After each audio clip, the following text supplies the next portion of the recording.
I'm extremely grateful to Xhavit Bajrami Visoka, who agreed to sit down with me and make his first public appearance in over 10 years since he retired from the world of combat sports. 本当にありがとうございます. My first impressions of him was that he has a commanding presence. He is also an extremely kind, friendly, and humble person. His story is nothing short of remarkable. Born in Kosovo, then migrating to Switzerland, he was scouted by the legendary Andy Hug, who was arguably one of the greatest heavyweight kickboxers of all time for those that may not be familiar with combat sports. Xhavit took the kickboxing world by storm through his work ethic, laser-like focus, natural talent, and sheer determination, quickly becoming a world champion in Japan and fighting the likes of Ernesto Hoost in just his 6th professional fight. He had no amateur fights, by the way. This episode really felt close to home for me. Being of Swiss and Japanese origin, and having watched the likes of Andy Hug on TV growing up in Japan, it felt somewhat nostalgic, revisiting memories from Japan and Switzerland. I hope you enjoy this episode. I have a small story with, I've never met Andy Hug, but when I was, as a child, so spending time in Japan, going to school, and then when the school year ended, often my parents would think okay, 3 months of summer vacation, of course, this is too much time. You have to, do something with your time. I could not just sit around and watch TV. Don't be passive. Yeah, so sometimes I was very lucky that they would then send me to Switzerland. And I occasionally would go to language school to learn the German or Japanese. Not Japanese. Swiss sorry. German. No. Not Swiss German. German. Well, it started with High German, right? High. But then Hochdeutsch. also yes, or more often it was French. Because in my school in Japan, we would have French classes as a foreign language requirement. So my father, being Swiss German, he was also like, well, it's better than no languages. So let's. He would have loved that I spoke German or continued my studies in German, but then French was the next important option. So I would then continue and go to schools in the Suisse romande area. So especially there was a small school in Gruyère, where the cheese comes from. Very tiny school.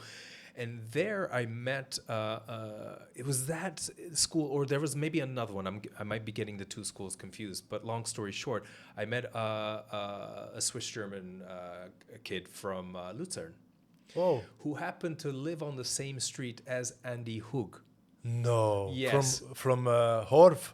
So I think so. Yes, because Luzern, Horf, that's about 4 or 3 kilometers. So. Or in the same neighborhood. In the same neighborhood. And when I heard that, I was like, oh, I'm a big fan of Andy Hug, kickboxer in Japan. And he's like, yeah, I know of him. He's in my neighborhood.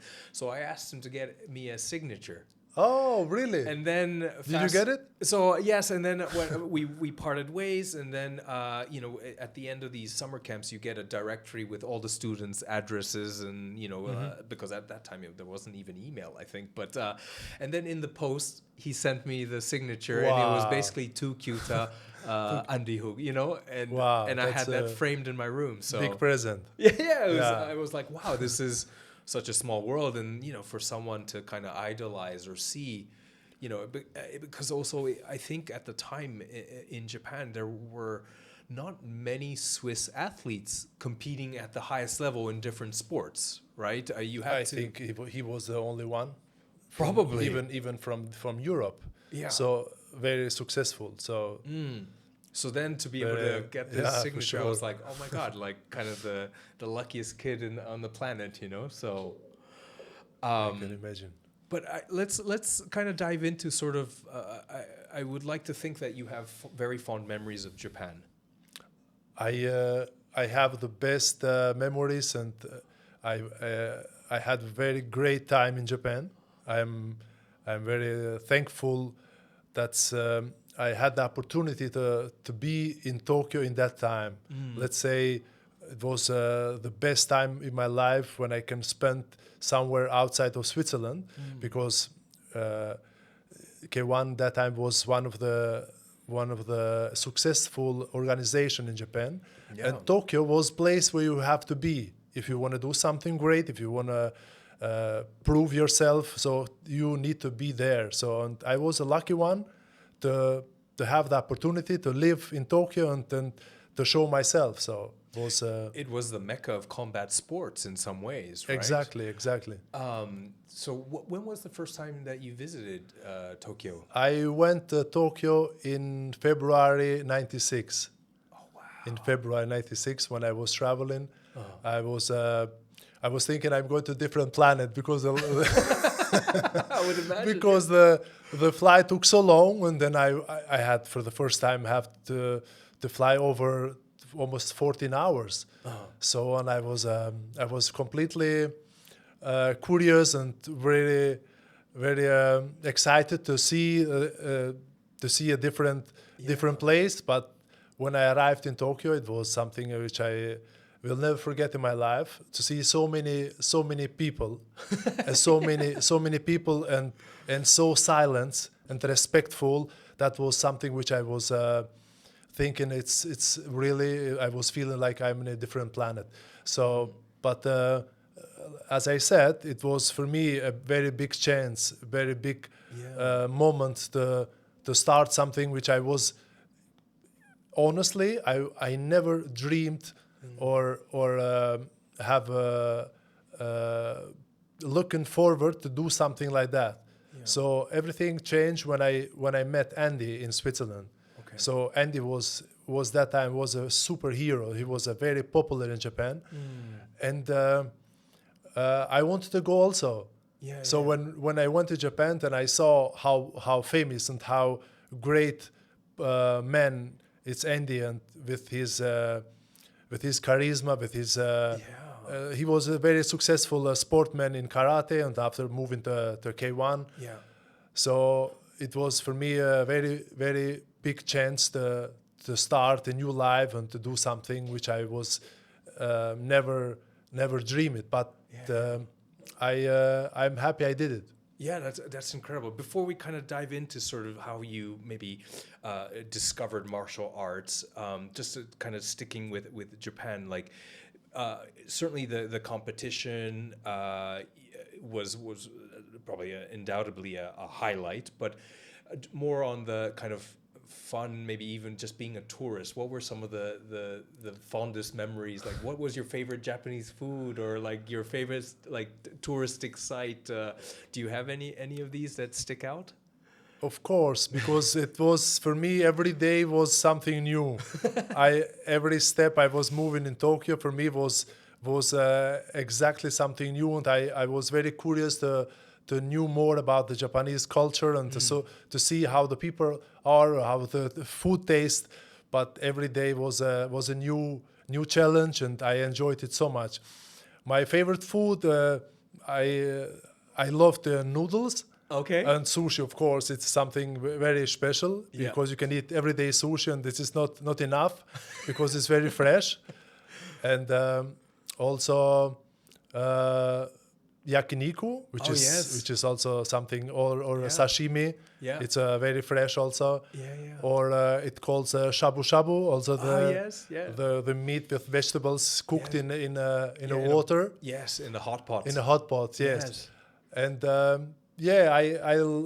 I love this time in being there in Tokyo. And many memories. I know, certainly. I think because, certainly I think you can also appreciate the popularity of visiting Japan, right? Is every year it gets more and more.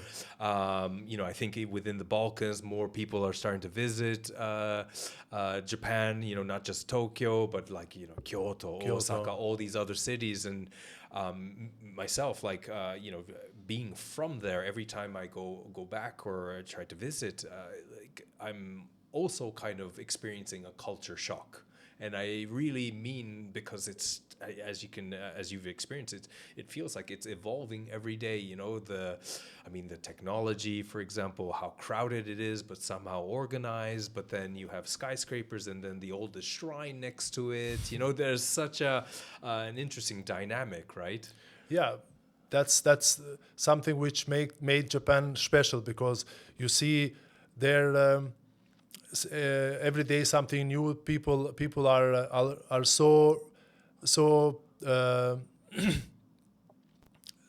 how do you call running with the time every day, but they want to improve also all the time new things. And Yes, like things are very punctual, right? When yes, the train for sure. schedule says 4:32. It have to be everything on time, everything on time. But that made Japan special because you see so much silence and so much patience as in Japan. I never saw in another place in this world, because respectful people, respect for the land, respect for everything they have. So and that made Japan very special, and how they respect each other. And this is something which give to the world, I think, more to be loving each other more than and doing everything for themselves, for the country, and for the communities. Yeah, and I think like for with your background growing up, like so maybe slowly kind of pivoting to sort of how you came across martial arts and karate, for example, like it almost feels like it's an extension of that, right? Like sort of like yes, you know, you kind of learn the etiquette, the discipline through these things, and then that kind of somehow also translates into the lifestyle over there, right? Exactly, because the sports brings people near together, and through the discipline they learn together. So that's always a good energy for the community, for everyone. So in Japan, I think they manage this very well. I remember when I saw first time the 4 years or 3-4 years kids, they come to the gym, how respectful they was, and they standing one to another and yelling from the door like hello everyone, and that was amazing. So it gives you a good energy to respect, to know more about this nation. So I had a great time in Japan, and I hardly waiting to go back to visit it again. Yeah. When was, out of curiosity, when was the last time you were in Japan? I was in 2010 for the last time. Since then and I think each time you also kind of, if the first time was 1996, then 1986, then you see how things are also just changing. Yes, for sure. I have many friends there who still live, of course, Japanese people, and I contact with them often. And but one day I want to go back to see where everything was started there, and how they live now, and so maybe soon. Okay, that's amazing. What was then your first kind of encounter with martial arts? Like, how did that all start? Your kind of initial journey. It's very special also because I never had a dream to do something with martial arts. When I moved from Kosovo to Switzerland, we had the opportunities to start a new life, and we get very close to the integration. And for me, it was important the school, which I was in high school, and then after in one day to another, I heard about Andy Hook, and so we went to see a show. It was he was from Luzern, and it was a show. And someone told us that he is a world champion and living in Tokyo, in Japan. Okay. And a friend of mine, he invited me. He asked me, "Do you want to go see this show?" I said, "Okay, let's go see." And I was very impressed about the show and how grateful he was. But he was still very kind and very friendly to the people. And then we find out that he has a gym in Luzern. Okay. So we went one day just to see what was going on there. Yeah. And we tried to work out one time, and then Andy told me that he said to me, "I have a very big talent, but I need to work." So and when he come back from Tokyo, he will love to meet me again. And Wow. after that, I didn't go in a gym because I was busy with the school and I was Sure. busy with my things in Switzerland. Yeah. And when he come back from Tokyo, I had a phone call at the house. Yeah. And when I come back from school, my father told me, they said, hey, someone with a name Andy Hook called you. Wow. Oh, I said, Andy Hook? Then I remember because I was not going anymore in the gym because I was very busy with the school. Sure. And one day I had free it and I say to myself, okay, let's go try. Yeah. And I went just for the one lesson to work out. And he was there. He was very friendly to me, and he said, "Hey, how are you?" And it started like this. That's amazing. And wow. from one day to another, I said, "Okay." I was very impressed from Japan also, and I start with karate first, Yes. and then I decide to go to Japan. Okay. So, but it started from one day to another without any plan. I was not interested in martial arts, absolutely not. But when I met Andy, I thought I'm gonna try because he was very successful, and also in another side he was very kind of special. He was a great man. Yeah. He was between his private life and his professional. You can see two different characters, and that was impressed me. And I think I was a lucky one to meet him because he was from Luzern also. Yeah. And I learn so many things from him, not even from the sport, also from as a human being. So I'm like he seems like someone of a man of principle, a man with a strong core values, and it's probably hard to think of a better person to almost have as a mentor, kind of, right? Yes, for not just sure, for sports, for but sure. for life, almost. Exactly. You know, Andy had he had an agenda. Let's say he was planning. Yeah. He had a plan for his competition, and that was impressed me also in the beginning because he was preparing the things so professional. Like I think even not today you will not find a second one. Wow. He had a book. He prepared, let's say, 6 to 8 weeks for the competition, but with a plan. Let's say the first 2 weeks he was taking care of his body. After next 2 weeks was going to a training camp for long running. Yeah. And so he mixed these things very, very professional. So it was very structured. Huh? I was impressed about that. Wow. When I went the first time in Tokyo, that was in February '96. After 4 days, we went to Okinawa. Oh. Because Okinawa was a place where he used to go for the training camps. Okay. To move from Tokyo to go to Okinawa. Yeah. Even for the relaxing and also for the preparation for his competition. When I went to Okinawa, it was also a new experience for me also. To flying from Tokyo to Okinawa was about 2 hours. Yeah. Because I was thinking we're going to go somewhere training camp very near, but it was very long. Yeah. Very long flight. There was also a new experience with new people because it was in the summer. It was, let's say, it was over 30 degrees.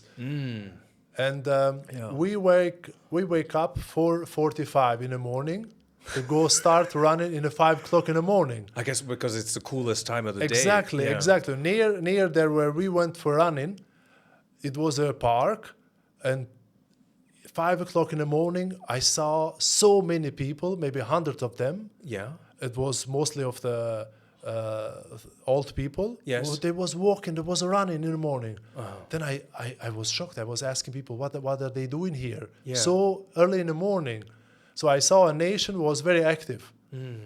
And we bring the very good time in Okinawa. I have very good memories from Okinawa also. Yeah, I've never been personally, actually. No, it's on my bucket list, but I've heard really good things, and also the Okinawa locals, right? They are, I think, if you could probably agree, are also very slightly different to people, Japanese people from mainland, right? Yes, because it's so far away from Tokyo, and they was in an island, like isolated, but still you can feel the respect, you can feel the society. So they welcome you with a big heart and with that's a nice feeling. We went to Okinawa, let's say maybe four or 5 times in a year to prepare for all the competitions that we have in all the year in Japan. Wow, that's amazing. We had a very good friend there in Okinawa. His name is Nobuaki Hiranaka. Okay. So we went to his place, and it was a great time. And I guess this person sort of like a bit of a host, where that's where the training, the accommodation, everything was set up, or how? Yes, when we went to training camp there, he has a big gym. Okay. And also a place where you can sleep there. Yeah. And was everything organized, very professional. Wow. So he has his staff there who take care of us and bring us to, let's say, for the breakfast, for the dinner, for also in the morning we went in a golf course for running. Okay. Because we need a little bit longer place. Yeah. So it was a great experience, and the Japanese love golf, right? They love golf, yes, for sure. there's many golf courses. But we went running in the morning. That's before they start. Yes. Okay. Wow, that's amazing. So then with sort of Andy Hook recruiting you, let's say, to start, you said you started with karate. Yes, I started karate in the beginning. Now, I think when I was kind of going back through some of the footage, and also certainly kind of looking at your career as well as Andy Hook's career, it's sort of, and at least, let's say, that transition into kickboxing, into the K1, it seems that, there were certainly many styles, right, to that approach, but it seemed that the type of, is it Seidokan karate? Seidokaikan was the karate. Yes, this style seemed to have a lot of success to kind of transitioning to the K1. K1. It's a little bit similar because K1 karate, they are martial arts. So this is very important to know, because karate was let's say the next step to K1, because was one organization who owns Seidokaikan and K1 organization also. But was not easy step to do from karate to K1. Yes, because it was not easy, but we prepared very professional. So that's why through the skills from karate we had easier to change to K1. And so you started with Andy Hook, and I mean the sort of, unexpectedly, right? Because you said this was completely new. You knew probably about martial arts, but never really considered it, and you started. So,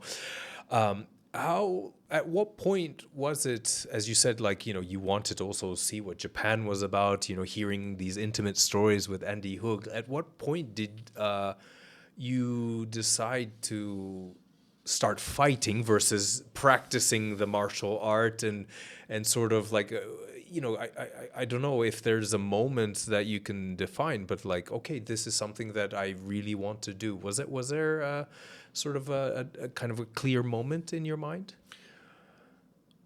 When I decided to go to Japan, it was a little bit more about the Japan. Like tourism. Tourism. I mean, it was something which I was curious to see, to know, to feel, to see how is life there. And of course I knew it, that's if you want to do this kind of sports, it's going to be very hard. Yeah. So we have to be honest, because it's a dangerous sport. Yeah. It's absolutely, so you need to be prepared very professional and very carefully. So I saw how Andy popular is in Japan, and he was like a hero, and they give to him so much respect. And then I as a Swiss guy, how he was also thankful to the Japanese people, and how he have to say also, let's say the way of being peaceful and thankful for things what the opportunities give to him to do in Japan. So for me was not easy to decide to stay there, and to continue working out in this kind of level, because it was very high level. Because when I start doing this competition, I had no amateur backgrounds, so I start very late. So after, did you go straight to professional? I go straight to professional. Oh, this is something This is something which I was asking myself: are you ready to go for it or not? Wow. But I took my risk because I wanted. Yes. I was in a position I had to decide: should I go for it or go back? Yeah. But I saw how professional Andy was, how he was working very professional. So I was impressed from his professionalism. He had a schedule for working for preparing for his competitions. So then I said to myself, let's do it. Wow. I want to do it. Wow. But it was very hard. So we did 3 times a day working out. Yeah. But it was with a smart working out. So under his guidance, right? Of course. That's why. So, but after 2 years, or let's say 2.5 years, I win Grand Prix. Mm-hmm. So I was the youngest K1 athlete to win such a prize with 23 years old. Yeah. So for me, it was also a big win, because I was not accepting. But when I win Grand Slam, let's say Grand Slam, because it was in a way of the Grand Prix, then I saw, wow, I can do it also, but it comes from hard working. Yeah, no, so I work very professional and very hard for more than 2.5 years. Then I win a Grand Prix. Yeah. So that was for me something which I never believed, or it was very special. But I was physically very prepared, and also mentally through this hard schedules from working. Yeah. And it was something which made me believe in yourself, and then I saw I can do it also. Even I came from a background, let's say, from no amateurs fights. That is incredible exactly. to think about. When I had these guys in the front of me, I saw the profiles from them. One have 30, one have 40 competitions in his records. So, and then I did it because, as I said, I was very lucky and thankful to work with Andy. He was so professional, and that's why we were as a team then very successful. Yeah, I mean that is just really crazy to think about, that you just went for it, and I can't even imagine actually, like the work to kind of work on everything from the mental, the physical, to the skill, and it just goes to show like what a presence Andy Hoog and the rest of the team, how you guys performed, right? So that's because nowadays you like everyone has at least probably some amateur fights, to get a little bit of experience, test the waters a little bit. And I don't have because I start very late. Let's say I was almost 17, 18. I don't remember exactly when I started. So I had no backgrounds. But I say to myself, yes, I'm going to try, but I'm going to go for it 100%. Let's mean 100% working hard. And also with, in a way, the Andy did the schedules was very professional. Yeah, I mean, but certainly within martial arts, the mental aspect, right? Like, and also being disciplined, like it's probably the most important muscle, if you can call it that, to train, right? Was that something that came naturally to you to kind of to have, an incredible, let's say, work ethic to, because probably from your experience also running the gym that you do today, like you see probably all the talent, right? But then if that fighter does not train or is not disciplined, then it kind of is not enough, right? Like, of course, it's important to do things professional. If you are not doing things professional, doesn't work out in the long term. In a short term, you can maybe have luck or I don't know what. But as how do I start? I start because it was Andy so professional, and then we had success. And these days, I don't know exactly how it is in that competitions, because I'm more than 10 years out of because when I stopped, then I manage my gyms, one in Switzerland and one in Albania, in Tirana. So we decide now, let's say, to change the schedule. So many young people, women and men, and even kids and children, they love to practice for themselves, because it's very completely martial arts, which gives you so many positive things.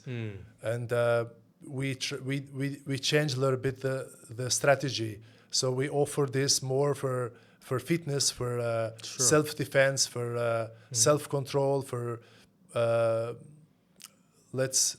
the all benefits which then sport gives to you. Yeah. So I'm very happy we did this in this way, because people, if one of them want to do something professional, then you have different places where they can go for practicing. But let's say my gyms, we change a little bit the strategy. Yeah. I mean, I think one has to really question themselves if they really want to get into the fight game, right? That is a whole different path versus kind of accepting it as like a great kind of way to train, stay in shape mentally and physically, right? It's so much work behind.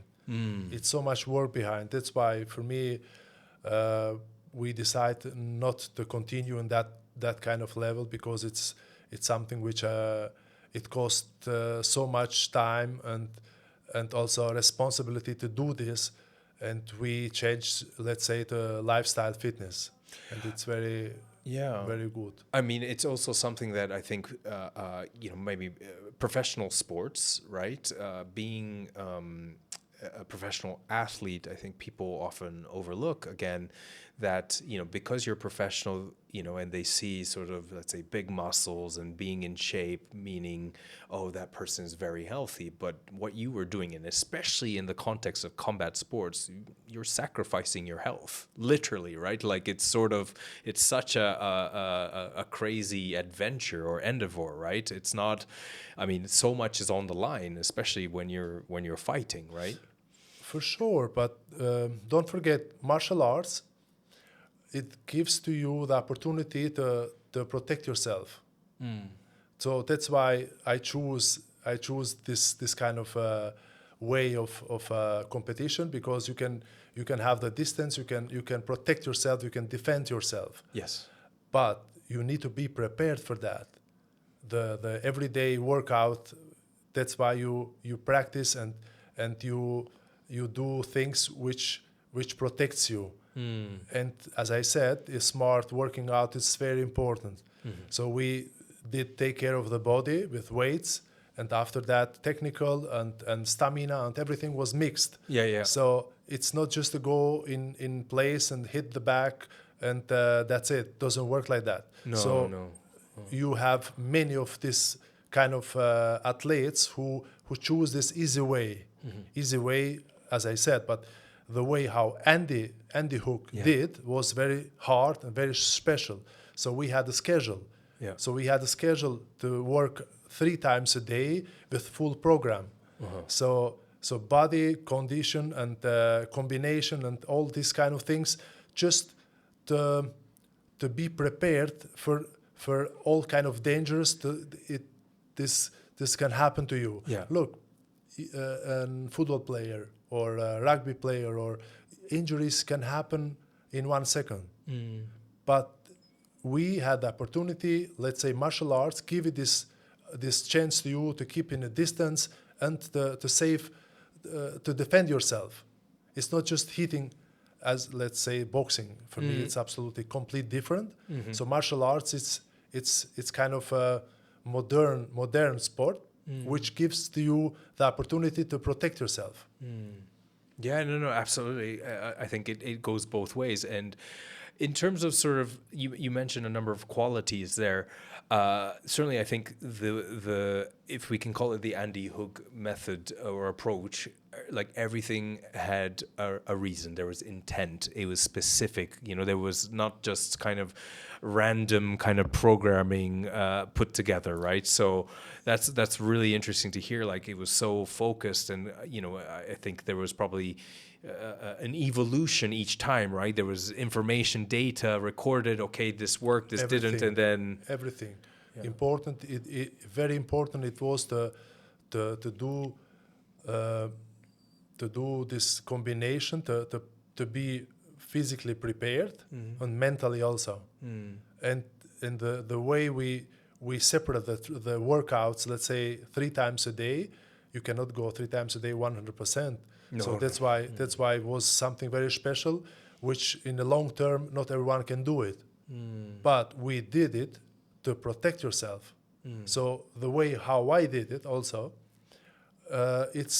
it shows me that now where I am right now, I am very lucky to have learned this kind of way from a very professional one like as Andy, to have no injuries today and feel myself safe. Yeah.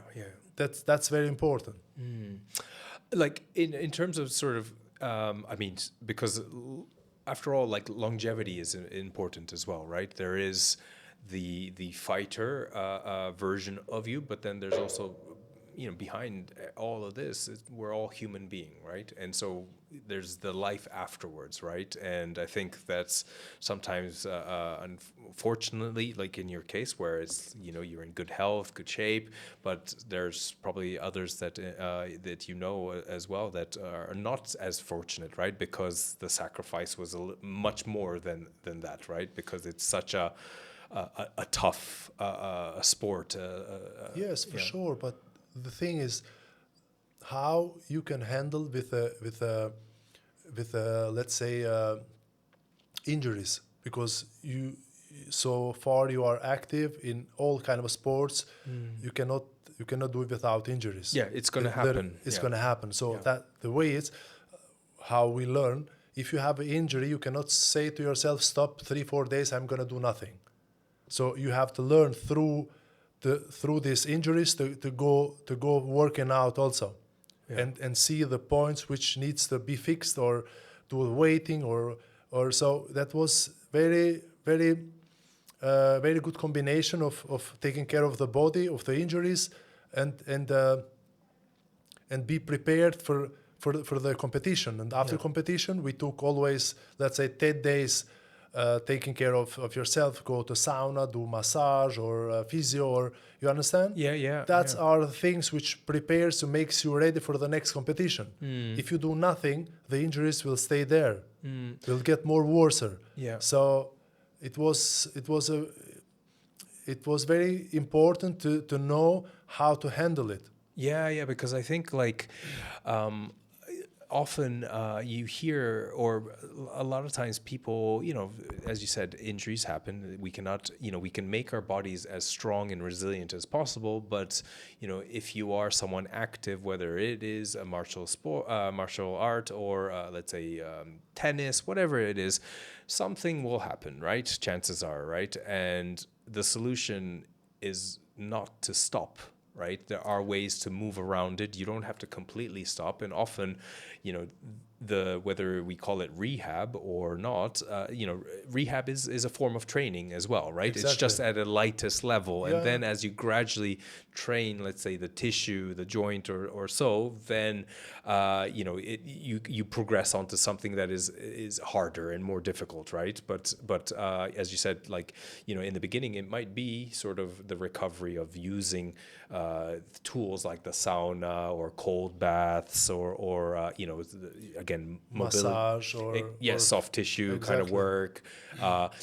Sort of knowing what you know now, having gone through your career, was there anything that you would maybe do differently?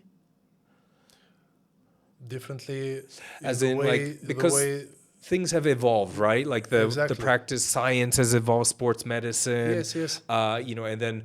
I think maybe the classic example I think you were hinting to earlier was, some gyms, maybe, they train as if it's the fight week, right? That's all. It's really kind of that alpha kind of way. Yeah. And maybe they have success too, right? But then, there are other ways where, it's much more methodological, calculated, you have the science, these things. Yes. So, but the thing is, you don't have to forget, in the long term, to be a professional, it needs to have patience, and you need to have a strategy. Sure. Yeah. You need to have a schedule to see how far you can go. And after a competition, you need to take time for yourself, take care of the body, and after that, make the next step and see for the next competition. So if you don't do this for a long term, you can have injuries very fast. Yeah. And the one injury can put you out of the condition, and you are out for 1 or 2 years. Yeah. So, but if I could do something different, look, this kind of sport was very dangerous. Yes. So I don't remember if I can go back, we'll do it the same, because it's something which I knew it. I knew it also in the beginning. It's dangerous sport. Sure. But I say to myself, you're gonna do it, but you're gonna do it in your own way. Okay. In your own way, to make yourself prepared and save yourself, and also go for 100% for your success. Otherwise, I will not do it. Yeah. But that was a very hard way. I did it. Yeah. I did it. My time in the sport in a hard way, to look for the maximum, and also to protect yourself. Yeah. Which I don't know today. It's anyone who can do it like that. So that's why I'm thankful to Andy, who teach me in this way, because he had a schedule, he had an agenda, the blueprint, right? Exactly. Yeah. So through this, I handle it very well, and but I will not. I don't know if I will did it again, the same sport, if I can go it back.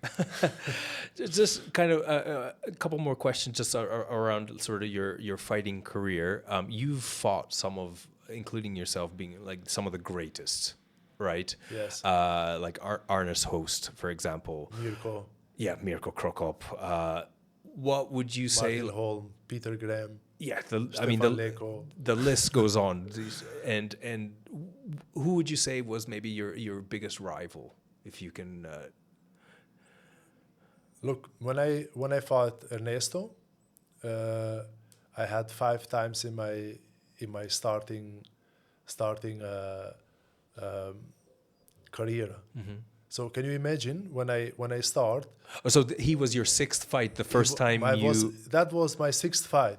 Can you imagine? No, and so we went crazy. Split decision. Yes. So can you imagine? Because I won the Grand Prix with 23 years old, and I won against Mirko Krokop. Yes. So and that's something which I think shows enough how in a very short period I arrived. Your evolution was incredible. In the same level as the guys who was there over 20 years. Yes. But it was a nice experience. I enjoyed it. That's amazing that you could just call it a nice, almost like having coffee with a friend. But that's you need to be prepared for that. So you cannot do it just for fun. No, you're all in. I did it with my responsible. That was my decide. I decided to do it, but I did it. I said to myself, I'm gonna do it in my way. Try to go for the maximum, but also protect yourself. I mean, that's incredible to like already. I think, consistency is without a doubt, right? You had a plan, you stuck to it, Exactly. The discipline to go with it. But also what's really impressive to hear is this uncompromising kind of way. This because you're all in, right? There's no one step in, one step out, kind of, you had to do it your way. Doesn't work if you are not 100% focused and try to go for it. Doesn't work. Yeah. But it was a tough time. Yeah. Now, one thing in terms of sort of the nerves, right? Being nervous or scared or kind of the mental side. Like, what was there? Like, I think I would imagine every fighter has their ways, to kind of just tune in and be as prepared as possible. Like, did you have some kind of strategy for you? Of course. I mean, certainly I would, by the sounds of it, you had also a dedicated kind of approach for the mental training, right? So this is automatically, if you prepare for the competition. Yeah. So you have goals. You're gonna do it maximum, and be mentally prepared for the next one. And let's say always the last week before the competition, you do less of training and you focused and you prepared mentally for the competition, and through this all weeks hard working, you believe in yourself, you believe your preparation, and a little bit adrenaline. It's very normal. Of course, yeah. It's normal because adrenaline makes you being prepared and being focused. So that's kind of, you need to handle by yourself this. If you cannot handle by yourself, then don't do it. You understand? Yeah, well, I think I do, but it's still just, I'm still trying to, I think, wrap my head around the fact that your sixth fight was with Ernesto Hoost. So already first fight, right? The adrenaline, right? That's the first time you experience it, actually, right? Yes, almost at that level. Sure, sparring and these things, but this is completely different. But it was something which I was mentally prepared. Wow. I was mentally prepared, and I want the maximum. Yeah. So I was ready through believing myself, believing in the way of preparation we did, and through this I was optimistic and was going forward. Okay. How much now, since your retirement, was it difficult kind of saying goodbye to the sport and that lifestyle? And also sort of like these tools that you've let's say learned over the course of your career, like being disciplined, the work ethic, like how much, like what kind of things have kind of carried over? Look, I was prepared. Let's say prepared for the different kind of life. To understand that one day you're not going to be in that level to continue for a long time. Yeah. So what I did, I enjoyed the time everywhere I was living, because through this sport I had the opportunity to live in many countries. As I was in Japan, I was in South Africa, I was in Hong Kong, Macau, and in Europe, all these countries. Yeah. Then I start thinking earlier about the life after you finish being active. Yeah. So I opened my first gym for 20 years in Switzerland. Okay. So I start doing also preparing things for myself to continue and to have something built up parallel. Yeah. And for me it was absolutely not not hard to stop or to start a different life, because when I stopped, it was for me definitively something which I accepted and then start a new life. So I was very okay with that. Okay, because as a fan of different, let's say, martial arts or combat sports, and I'm not religiously following any fighter in particular or so, but occasionally you hear about a fighter that retires and then comes back, right? And they often mention, like, maybe they missed the sport, or like, they cannot say goodbye somehow, right? It's depends how the character of people are different, and for me it was never a question. Never a question, and so I am very okay with that. Okay. That's amazing, and like to have the foresight to be able to, okay, this is soon going to come to an end. There's life afterwards, and time to kind of then change direction, right? Exactly.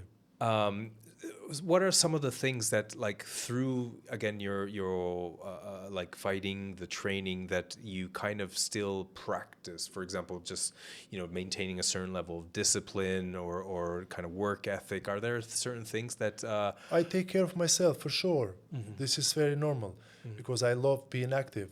Mm-hmm. I enjoy doing running, or go for swimming, or playing kind of sports. So I take care of myself. I am very good disciplined also what I'm eating. Okay. And I enjoyed it very much. So without being part of the competition, but I do take care of myself very seriously. I want to kind of end with sort of, what are your potentially next moves, if you have any, whether it's in your professional career?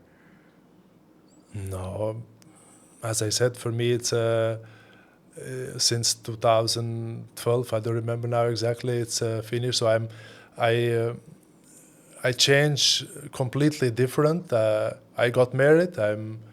I become a father, and it's a completely different type of living, and I'm very happy with that. Okay, amazing. Well, thank you so much for your time, Xhav. Yeah, thank you too. It was a pleasure for me also to be here with you and being interviewed from a Japanese guy in Pristina. That's very, very special. Amazing. Thank you very much, and all the best to you too. Thank you. Arigato. Arigatou gozaimasu. Hi.